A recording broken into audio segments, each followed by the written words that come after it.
नमस्कार, प्रादेशिक समाचार दर्शन में आपका स्वागत है। मैं हूं आपके साथ राशिद अहमद खान।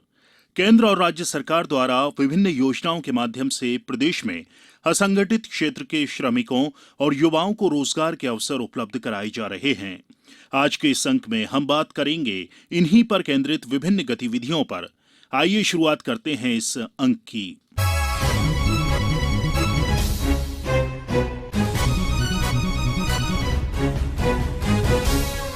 प्रधानमंत्री नरेंद्र मोदी के नेतृत्व में अनेक लाभकारी योजनाओं से असंगठित क्षेत्र के मजदूरों की बेहतरी के लिए अनेक कदम उठाए जा रहे हैं। उन्हें अब हर उस योजना का लाभ मिलेगा जिसके लिए वे भी अन्य लोगों की तरह हकदार हैं। खासतौर पर किसी भी आपदा परिस्थितियों में दर दर भटकना नहीं पड़ेगा। इसके लिए भारत सरकार के श्रम और रोजगार मंत्रालय ने ई श्रम पोर्टल की शुरुआत की है। हाल ही में जबलपुर में IIIT में आयोजित एक कार्यक्रम में शामिल हुए श्रम और रोजगार केंद्रीय राज्य मंत्री रामेश्वर तेली ने ये जानकारी दी। और ब्यौरा दे रही हैं हमारी जबलपुर संवाददाता सुरभि तिवारी। कोरोना काल में असंगठित मजदूरों को हुई परेशानी को संज्ञान में लेते हुए भविष्य में इसकी पुनरावृत्ति न हो, इसके लिए भारत सरकार ने एक बड़ा कदम उठाया है। श्रम और रोजगार मंत्रालय ने ई श्रम पोर्टल की शुरुआत की है। इस पोर्टल पर रजिस्ट्रेशन करते ही कोई भी असंगठित मजदूर 2 लाख रुपए का मुफ्त बीमा, उच्च स्तर की स्वास्थ्य सेवाएं और तमाम सरकारी योजनाओं का लाभ उठा सकेंगे। गत दिवस जबलपुर के IIIT ऑडिटोरियम में आयोजित एक कार्यक्रम में शामिल हुए श्रम और रोजगार केंद्रीय राज्य मंत्री रामेश्वर तेली ने बताया कि मध्य प्रदेश में सभी जिलों को भी ई श्रम पोर्टल के लिए नोटिफाई किया गया है। इस मौके पर उन्होंने जबलपुर के 300 असंगठित मजदूरों को ई श्रम कार्ड सौंपे। इस पोर्टल में फिलहाल 9 भाषाओं में रजिस्ट्रेशन किया जा सकता है। श्रम मंत्री ने कहा कि असंगठित क्षेत्र के मजदूरों को सरकार की सभी योजनाओं का लाभ दिलाने भारत सरकार हर स्तर पर प्रयास कर रही है। असंगठित वर्ग के मजदूर भाइयों एवं बहनों को एक UAN कार्ड मिलेगा जो देश के सभी राज्यों में लागू होगा।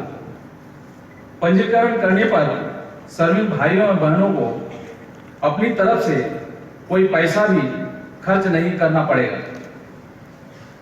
साथ ही साथ श्रमिकों की सहायता करने के लिए मंत्रालय ने देश की 9 भाषाओं में एक नेशनल डेस्क तैयार किया है, जिसका नंबर 14434 है।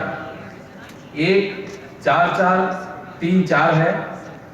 आप यह ध्यान दें कि ई श्रम पोर्टल पर पंजीकरण करने पर 2 लाख रुपया का इंश्योरेंस भी मिल रहा है।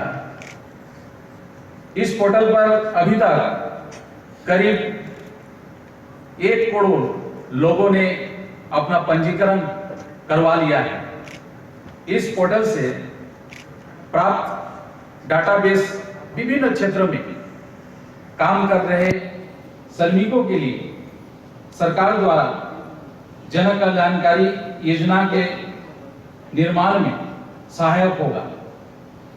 मैं आप सभी से अपील करता हूं कि जल्द से जल्द रजिस्ट्रेशन को पूर्ण रूप में सरकार का सहयोग करें। मुझे यह बताते हुए खुशी हो रही है, मध्य प्रदेश के लगभग सभी जिलों में ESI स्कीम नोटिफाइड कर दी गई है। गौरतलब है कि कोरोना या अन्य किसी भी प्रकार की आपदा में मजदूरों को भटकना न पड़े, इसके लिए प्रधानमंत्री नरेंद्र मोदी के नेतृत्व में ई श्रम पोर्टल की शुरुआत की गई है। देश में करीब 38 करोड़ असंगठित मजदूर हैं। हाल ही में 26 अगस्त से शुरू किए गए पोर्टल में महज 3 सप्ताह में ही अब तक 1 करोड़ मजदूरों का रजिस्ट्रेशन भी हो चुका है। खास बात यह है कि इस पोर्टल में रजिस्ट्रेशन के लिए किसी भी प्रकार का शुल्क नहीं लगेगा। रजिस्ट्रेशन के वक्त लगने वाले 20 रुपए की फीस भी उन्हें सरकार वापस करेगी। प्रादेशिक समाचार दर्शन के लिए जबलपुर से मैं सुरभि तिवारी। शासन की पहल पर बीते कुछ वर्षों में खंडवा जिले के औद्योगिक परिदृश्य में बड़ा सकारात्मक बदलाव देखने में आया है। और ब्यौरा दे रहे हैं हमारे संवाददाता हीरालाल लोंगरे। मध्य प्रदेश में उद्योगों को बढ़ावा देने के लिए नीति सहित अधोसंरचना में पिछले कुछ वर्षों में शासन ने महत्वपूर्ण बदलाव किए हैं। अब प्रदेश के साथ साथ खंडवा जिले में औद्योगिक निवेश का परिदृश्य बदलने लगा है। शासन की पहल पर बीते कुछ वर्षों में जिले के औद्योगिक परिदृश्य में बड़ा सकारात्मक बदलाव देखने को आया है। शासन ने खंडवा जिले में बड़े उद्योगों के लिए विकसित भूमि आवंटित करने तथा उद्योग स्थापना के लिए दी जाने वाली सभी सहूलियतें मुहैया कराने के लिए ऐतिहासिक निर्णय लिए हैं। इसके फलस्वरूप देश के बड़े बड़े उद्योगपति खंडवा जिले में उद्योग लगाने के लिए लगातार आगे आ रहे हैं। बड़े उद्योगपति के साथ ही मध्यम एवं लघु उद्योगपतियों ने भी जिले में पूंजी निवेश करने की पहल की है। जिला व्यापार एवं उद्योग विभाग के जिला अधिकारी श्री टी.आर. रावत ने बताया कि खंडवा जिले में सूक्ष्म एवं लघु उद्योग में ऑयल मिल, दाल mill, ginning, furniture, bakery, plastic item, confectionery item क्षेत्र में अधिक रुचि दिखाई है। प्रादेशिक समाचार दर्शन के लिए मैं खंडवा से हीरालाल लोंगरे। छतरपुर जिले में श्रमिकों के कौशल विकास के लिए उन्हें प्रशिक्षित करने का काम किया गया। ऐसे मजदूर जो पहले रोजगार गारंटी योजना में काम कर रहे थे और भी कुशल श्रमिक बनना चाहते थे, ऐसे लोगों को चिन्हित कर रोजगार गारंटी योजना के तहत कुशल श्रमिक का प्रशिक्षण दिलाकर राजमिस्त्री बनाया गया है। और ब्यौरा दे रहे हैं हमारे संवाददाता सुनील पांडे। श्रमिकों के कौशल विकास के लिए छतरपुर जिले में भी शासन प्रशासन द्वारा लगातार प्रयास किए जा रहे हैं। राष्ट्रीय ग्रामीण रोजगार गारंटी योजना के तहत ग्रामों में कार्यरत मजदूर जो बेहतर काम कर रहे थे, उनकी जिज्ञासा कुशल कारीगर बनने की थी। ऐसे लोगों को चिन्हित कर विकासखंड स्तर पर प्रशिक्षण शिविर लगाकर मास्टर ट्रेनरों द्वारा उन्हें राजमिस्त्री का प्रशिक्षण दिलाया गया। अब वे कुशल कारीगरी का काम कर रहे हैं। उनकी आमदनी में भी वृद्धि हो रही है। जहां पहले 200 रुपए मजदूरी मिलती थी, उन्हें अब 300 रुपए से लेकर 500 रुपए तक का मेहनताना मिल पा रहा है। यह भी नहीं, उन्हें रोजगार के अवसर भी उपलब्ध कराने के लिए प्रधानमंत्री आवासों के निर्माण में उन्हें कारीगरी का काम भी उपलब्ध कराया गया है। छतरपुर जिले में लगभग ऐसे 5000 लोग हैं जिन्हें कुशल राजमिस्त्री का प्रशिक्षण देकर उन्हें कुशल कारीगर बनाया गया है। प्रादेशिक समाचार दर्शन के लिए छतरपुर से सुनील पांडे। मंदसौर जिले में स्टार्टअप योजना के लिए किस तरह कार्य योजना तैयार की गई है और यहां किस तरह उद्योगों का हब बनाने और इसे मूर्त रूप देने के लिए प्रशासन काम कर रहा है, बता रहे हैं हमारे संवाददाता दीपक शर्मा। मंदसौर जिले में स्टार्टअप योजना के लिए कार्य योजना तैयार की जा चुकी है। जिले को उद्योगों का हब बनाने के लिए और इसे मूर्त रूप देने के लिए प्रशासन का रोड मैप तैयार है। पूर्व कलेक्टर मनोज पुष्प के अनुसार जिले के बसई क्षेत्र में औद्योगिक पार्क का निर्माण, शामगढ़ में कंटेनर डिपो और गांधी सागर भानपुरा क्षेत्र में पर्यटन के विस्तार की योजना तैयार की गई है। गांधी सागर एरिया में वाटर एडवेंचर, होटल, रेस्टोरेंट के साथ चंबल नदी में क्रूज चलाने की तैयारी की जा चुकी है। जिले से निकल रहे 8 लेन एक्सप्रेसवे स्टार्टअप योजना के लिए मील का पत्थर साबित होगी। वहीं प्रदेश के युवाओं के सपनों को साकार करने के लिए मंदसौर स्थित एयर स्ट्रिप पर पायलट ट्रेनिंग सेंटर अंतिम तैयारी में है। जिले को एयर कनेक्टिविटी से जोड़ने के लिए पूर्व कलेक्टर मनोज पुष्प के द्वारा प्रभावी प्रयास किए गए थे, जिन्हें आगे बढ़ाने का जिम्मा वर्तमान कलेक्टर गौतम सिंह ने संभाला है। जल्द ही मंदसौर जिला एक नई उड़ान के लिए तैयार है।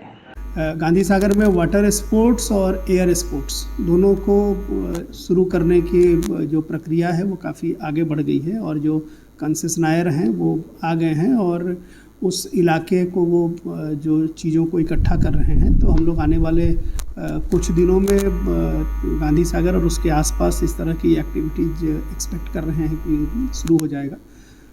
संजीत से क्रूज चलाने की जो योजना है वो भी काफ़ी आगे बढ़ गई है और बड़े क्रूज और इसके अलावा छोटे वाटर बोट्स के लिए भी लोग आगे आए हैं और कुछ प्राइवेट प्लेयर्स ने भी उसमें अपनी रुचि दिखाई है। जिस एयर कनेक्ट कंपनी के साथ कॉन्ट्रैक्ट हुआ है वो लगातार उसमें काम कर रहे हैं। आने वाले दिनों में एक पायलट ट्रेनिंग इंस्टीट्यूट और जो एयरक्राफ्ट को मेंटेनेंस का एक यूनिट है उसके शुरू होने की संभावना है। हम लोगों ने जो कंपनी है उनके लोगों से बात की है और उनसे ये रिक्वेस्ट किया है कि एयर एम्बुलेंस और चार्टर्ड इसकी सुविधाएं भी अगर मंदसौर को दी जाती है तो मंदसौर के एयर कनेक्टिविटी का जो एक फुटफॉल है वो अच्छा हो जाएगा और फ्यूचर में कॉमर्शियल लैंडिंग की संभावनाएं बढ़ जाएगी। उन्होंने मुझे प्रॉमिस किया है कि हम इसकी दिशा में बहुत सक्रिय प्रयास करेंगे और हम लोग उम्मीद करते हैं कि आने वाले दिनों में मंदसौर के आकाश में ढेर सारे फ्लाइट चलते हुए मिलेंगे। यहाँ के बच्चे जिन्होंने मैथ्स और साइंस से 12th किया है, अगर वो उनकी रुचि होगी तो वो कमर्शियल पायलट की भी ट्रेनिंग ले सकते हैं।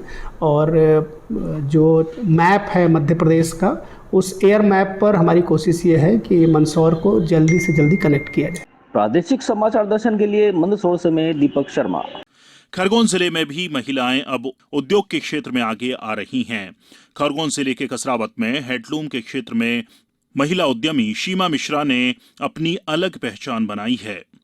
आत्मनिर्भर भारत के सपने को साकार करते हुए सीमा मिश्रा ने वोकल फॉर लोकल को भी मजबूती प्रदान कर रही हैं।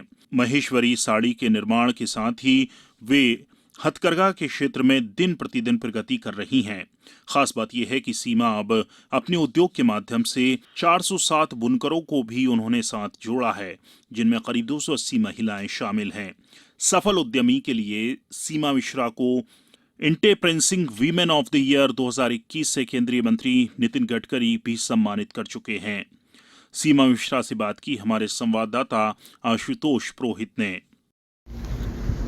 आज हमारे साथ मौजूद हैं सीमा मिश्रा, जो एक सफल महिला उद्योगपति हैं और विशेष रूप से महेश्वरी साड़ी को लेकर काम कर रही हैं। सीमा जी, आप बताना चाहेंगे कि जिस प्रकार से एक सफल महिला उद्योगपति हैं आप, कैसे सोच बनी उद्योग में आए और फिर आप किस प्रकार से आगे बढ़ रही हैं?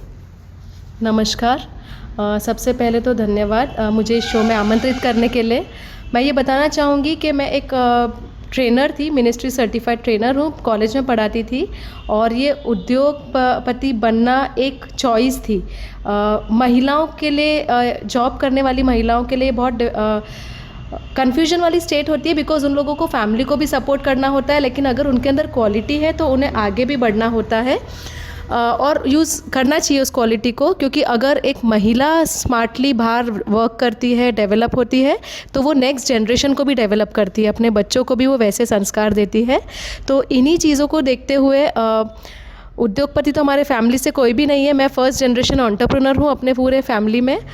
मुझे वीवर्स की एक ट्रेनिंग का मौका मिला था भोपाल में 2012 में, और तब से फिर वो वीविंग वाला जो कॉन्सेप्ट था और जो वीवर्स हमारे महेश्वर के थे, पास में रहते थे धामनौर में, उनको ट्रेनिंग देना शुरू किया और फिर धीरे धीरे डिज़ाइनिंग शुरू करी। हमें भी नहीं पता था कि हम एक डिज़ाइनर की तरह भी काम कर सकते हैं। तो ये चीज़ धीरे धीरे एक उद्योग में बदलती गई और महेश्वरी क्रिएशंस नाम का एक ब्रांड हमने 2015 में रजिस्टर किया, जो आज पूरे इंडिया में सप्लाई करती हैं साड़ियाँ।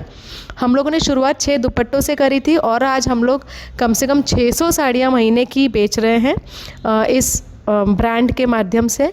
और ऐसे ही ये गाड़ी आगे चलती रही और हम लोग डेवलप करते रहे और आज हम लोगों का हैंडलूम क्लस्टर है कसरावत में, जिसमें 407 रजिस्टर्ड बुनकर हैं, जो एक सेंट्रल मिनिस्ट्री की स्कीम है। तो यही बोलना चाहूँगी कि उद्योगपति बनना महिलाओं के लिए एक चॉइस होती है कि नहीं पता नहीं, बट हमें एक चॉइस बना लेना चाहिए, क्योंकि हमारे डेवलपमेंट से हमारे बच्चों का डेवलपमेंट होता है और ऐसे ही हमारी सोसाइटी डेवलप होती है। कुल मिलाकर सीमा मिश्रा का साफ और सीधा कहना है कि अगर सफल उद्योगपति बनना है तो उसके लिए कड़ी मेहनत लगेगी और उन्होंने कड़ी मेहनत की और आज खुद 407 बुनकरों को जोड़कर ये बुनकरों के उत्थान में भी लगी हुई है। प्रादेशिक समाचार दर्शन के लिए मैं खरगोन से आशुतोष पुरोहित। हमारे विशेष कार्यक्रम समाचार दर्शन के इस अंक में फिलहाल इतना ही। अगले अंक में फिर हाजिर होंगे नए विषयों के साथ। तब तक के लिए नमस्कार।